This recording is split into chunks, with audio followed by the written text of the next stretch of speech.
Where do you see where do you see your farm 5 years from now? Ano yung parang na-visualize mo nga after 5 years? Anya tikas lang nga makita mo. No idi kasla mula ni Apo Diyos na yung nasusulimak nga.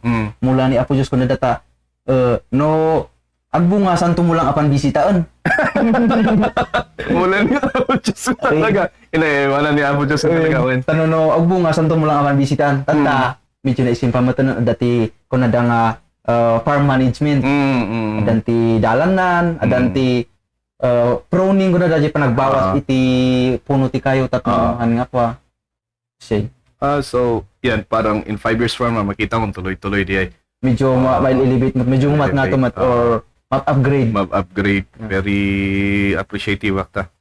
Sila ngayon nga, you're doing parang modernized technique of coffee farming, which is mayat nga tuladan siguro ti kakailyan tayo, tapos ma-elevate mo ti quality ti coffee tayo. At the same time, yun, pinagkukwentuhan natin yung kita is hindi ka naman nawawalan, ano? Yes. Hindi talaga mawawalan ng specialty kasi ang coffee shop ngayon, nagiging specialty din sila eh. Ni-encourage ko yung mga farmers na parang ang process nyo is process ng Panginoon. Kasi ano eh. Kapinian mo. Kasi bahala na dyan eh. So, we have to develop also. Tama? Yes. Actually, kailangan natin mag-elevate din.